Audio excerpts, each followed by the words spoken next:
Thank you, Madam Chair. Admiral Wiaki, when you came before the Senate Indian Affairs Committee in March, we had the opportunity to talk to you about the failure of the IHS management to take action against and stop Dr. Stephen Patrick Weber, who, as you know, and you spoke to it in your opening statement, abused his position working as a pediatrician in the Indian Health Service facilities to prey on children for 2 decades. Although evidence has been uncovered by the Wall Street Journal that shows facility and service area managers were aware of the reports of Weber's egregious misconduct, the service is still unable to explain why more immediate action was not taken when these allegations were brought forward multiple times. Why Dr. Weber was simply moved around rather than face disciplinary action, and whether agency staff have access to the right policies, training, and culture to make sure that a situation like this never happens again. After that hearing, you assured members of the committee that the agency planned to undertake a quality assurance review of Dr. Weber's case to determine what systems broke down, and you also flagged several termination actions that the agency had undertaken as a result of your broader efforts to root out misconduct similar to Dr. Weber's. We ask you to provide follow-up on these issues. However, to date, the committee has not received any follow-up from you on either one of these matters. I'd like to renew the request and make sure the Appropriations Committee is also fully briefed. Has the agency issued a contract for its formal review, and how long will it take to receive the results? Thank you, Chairman Udall. And I want to assure you that the agency is moving forward full force on all fronts to address this issue. And the testimony I provided in March about both the medical quality assurance review, which a finalization of a contract is imminent.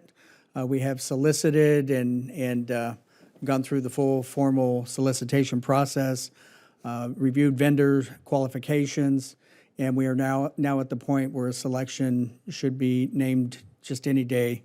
I want to point to Mr. Jonathan Merrill, who's here with us in the audience. He's our new Office of Quality Director. He will have oversight responsibility for this contract and the follow-up work as part of the medical quality assurance review oversight. And he will be also the one selecting and being the contract officer representative on this contract. So it is imminent. We can't probably name names in a hearing like this, but I expect that we'll be able to share that vendor name with you very soon.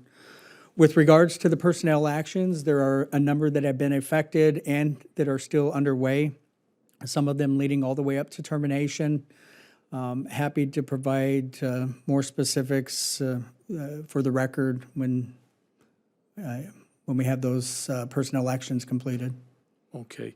And finally, your written testimony notes that IHS has implemented new professional standards and reporting requirements.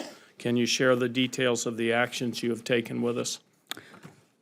Thank you, sir. I would like to point to a couple of policies that we have put in place for the agency requiring that all Indian Health Service employees be considered mandatory reporters.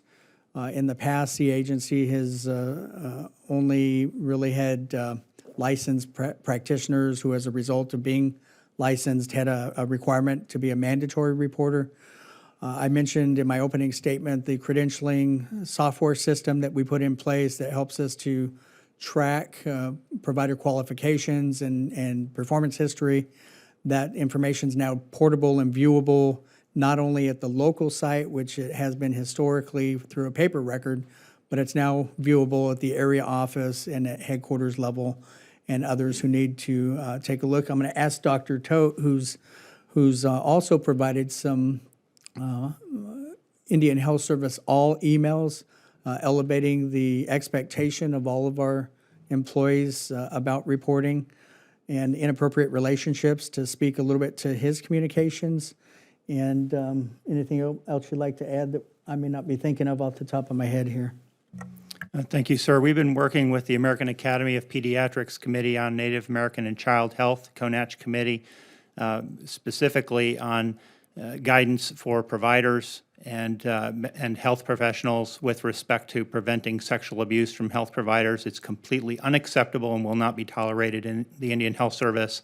So we've been working very closely with them to develop those guidelines. They have been published. They are available on the IHS website.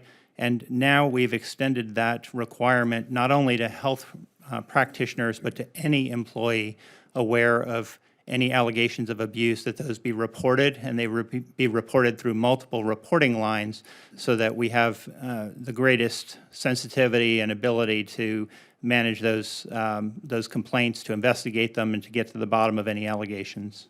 Thank you, Madam Chair.